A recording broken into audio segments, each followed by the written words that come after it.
one wooden stake, no longer than a man's forearm, shaved to a point and pushed into the wet earth.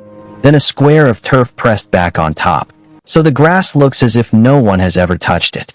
Now picture 1,000 of them. Picture them sown in rows across the soft ground beside a small Scottish stream, each one hidden, each one waiting for a horse's hoof. This was one weapon of a king who had no heavy cavalry worth the name, almost no archers, and barely a third of the men now marching north to crush him for good. In 2 days, the largest, richest, most feared army in Christendom would ride onto this ground. Thousands of knights in iron. Ranks of Welsh bowmen who could drive an arrow through an oak door. Warhorses bred and trained for exactly this. And within those same 2 days, most of them would be dead, or drowned, or running for a border 90 miles to the south. 700 years later, the question still hangs over that field. Not who won. Everyone knows who won. The question is how.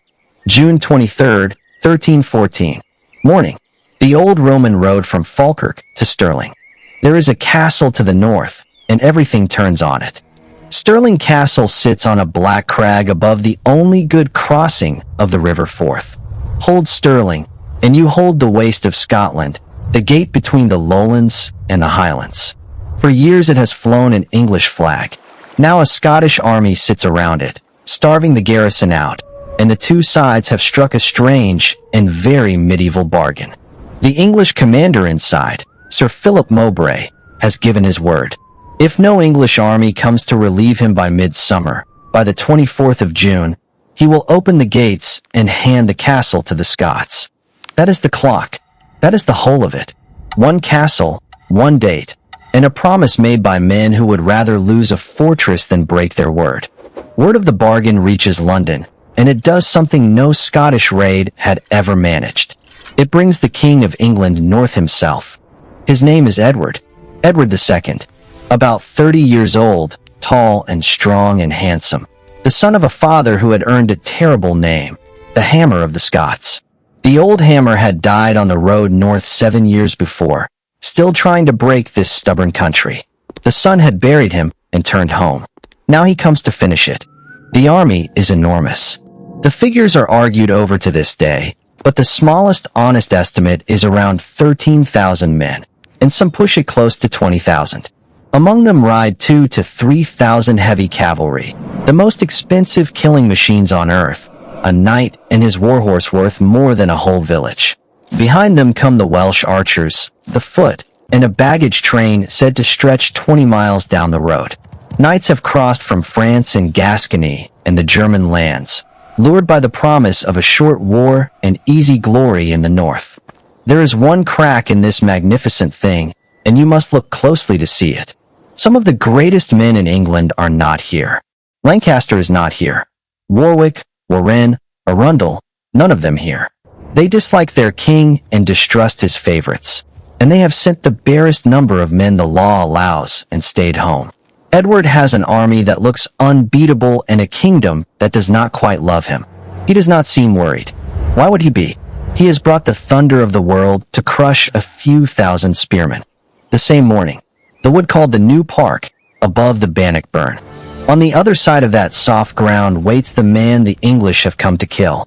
Robert Bruce is about 39, and he has already lived 3 lives.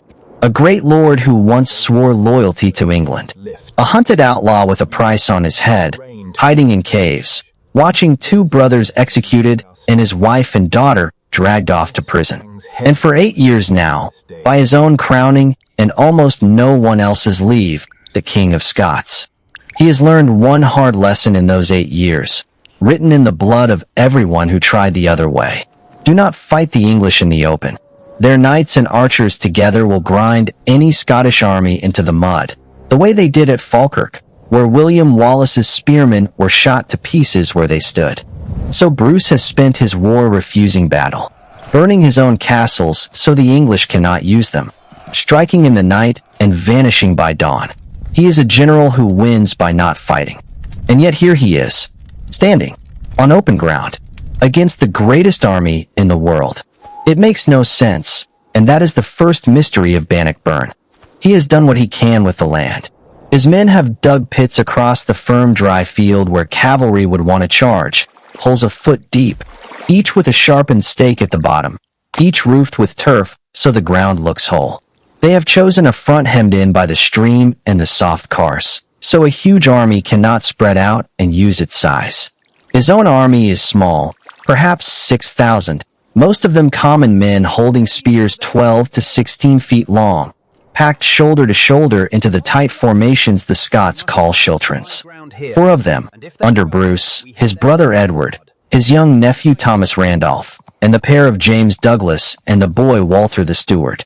There are almost no bowmen. And of cavalry, real cavalry, Bruce has perhaps 500 light horsemen under Sir Robert Keith. 500 against thousands. He keeps them hidden, and he keeps them for later. He has told his men they may leave. Anyone whose heart is not in it can go now, with no shame. Not one man is recorded as leaving. Later that day, the eastern edge of the new park. The first blow of the battle is not planned by anyone.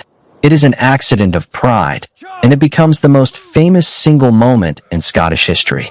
The English vanguard comes up the road ahead of the main army, hot and eager, led by 2 men who already hate each other, the young Earl of Gloucester and his uncle the Earl of Hereford. Riding with them is a knight named Henry de Bohun. And Henry de Bohun looks across the open ground and sees something he cannot believe. A lone rider, out in front of the whole Scottish line, moving along the ranks on a small gray pony. No great warhorse. Light armor. A thin band of gold around his helmet. It is the King of Scots himself, out where any man could reach him. For a young knight, this is the chance of a lifetime.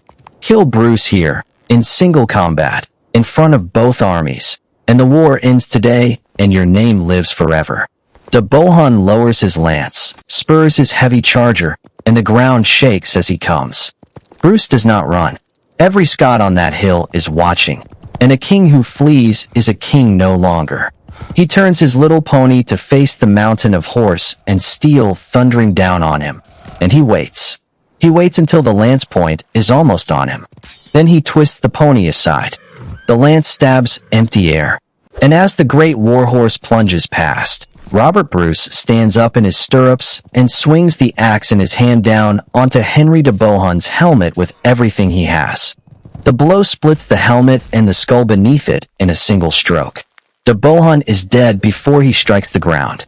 A roar goes up from the Scottish line that can almost be heard in the castle. Bruce rides back to his cheering men, and his captains scold him. He could have died. He had risked everything, the whole cause, on one swing of one arm. The king looks down at his hand. All he says, the old story goes, is that he has broken the shaft of his good axe. The same afternoon, firm ground toward the castle.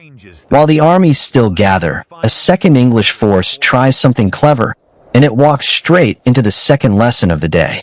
A body of heavy cavalry under Robert Clifford and Henry de Beaumont swings wide across the flat ground, trying to slip past the Scots and reach the castle before the deadline.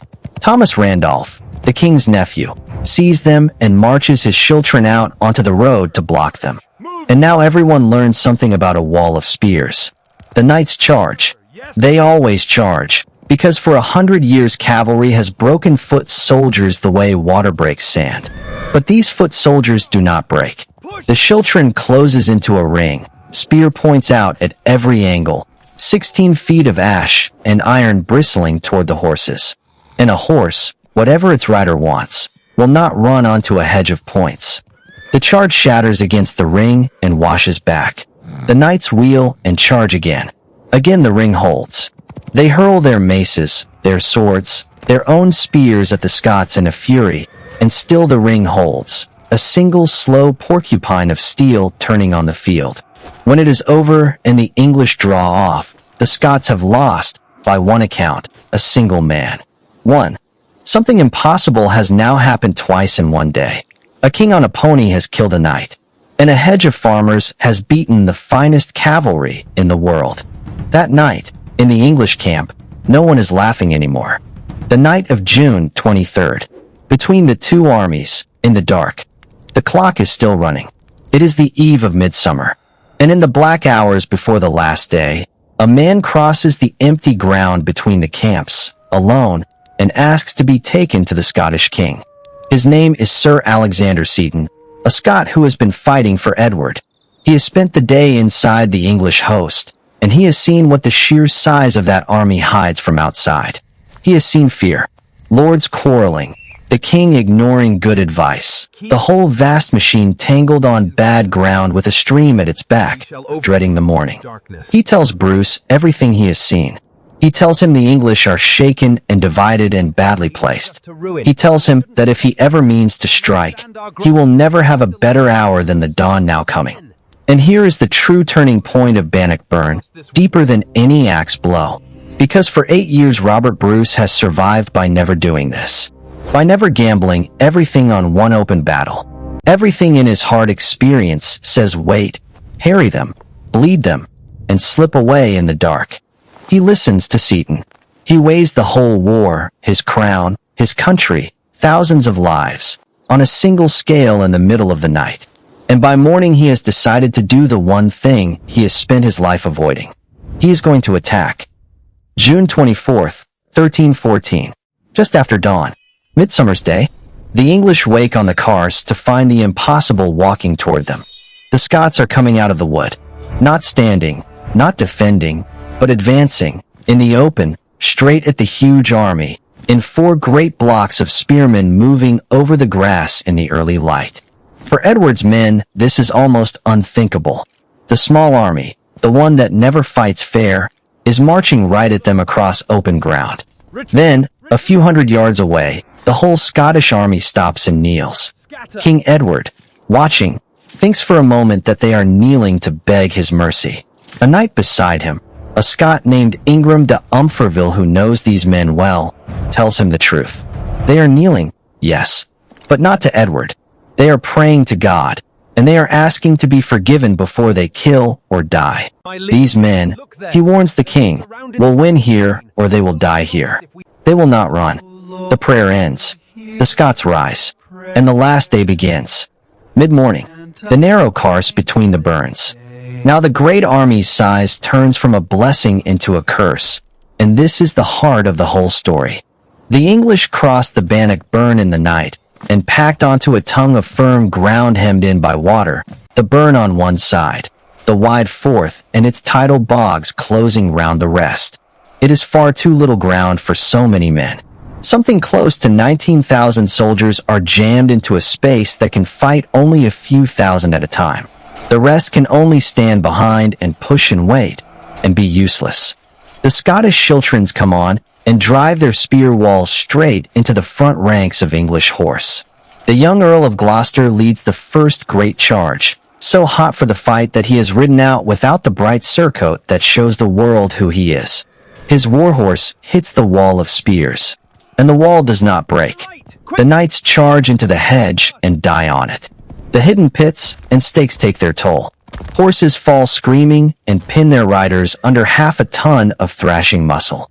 The men behind cannot see, cannot turn, cannot retreat, for the whole weight of the army is jammed against their backs.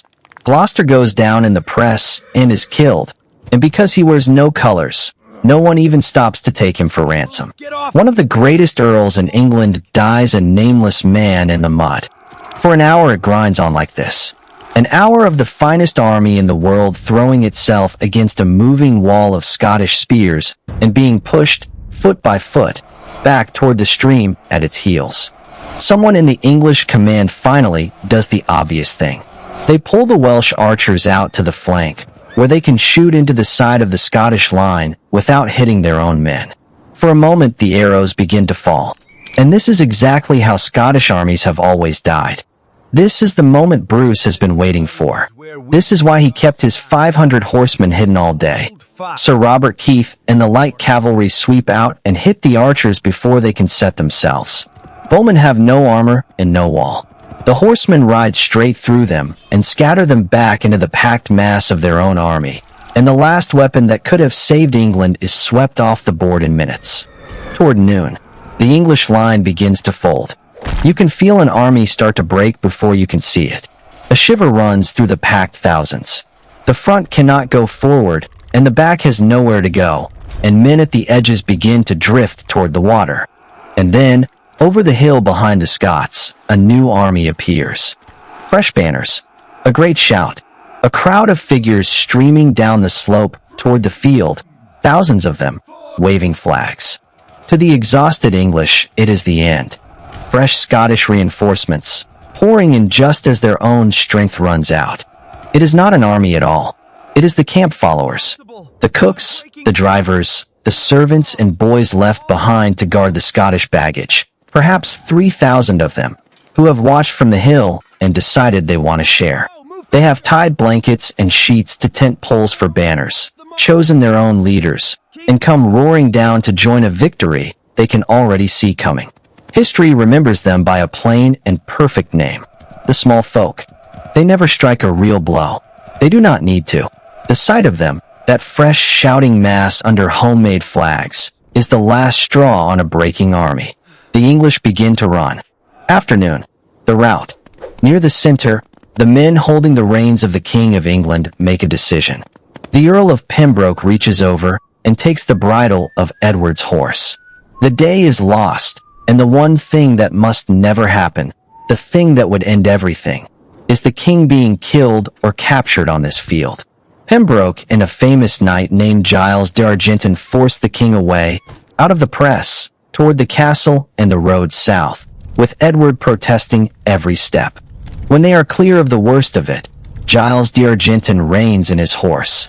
He is one of the most renowned knights in all of Christendom, spoken of in the same breath as emperors and kings.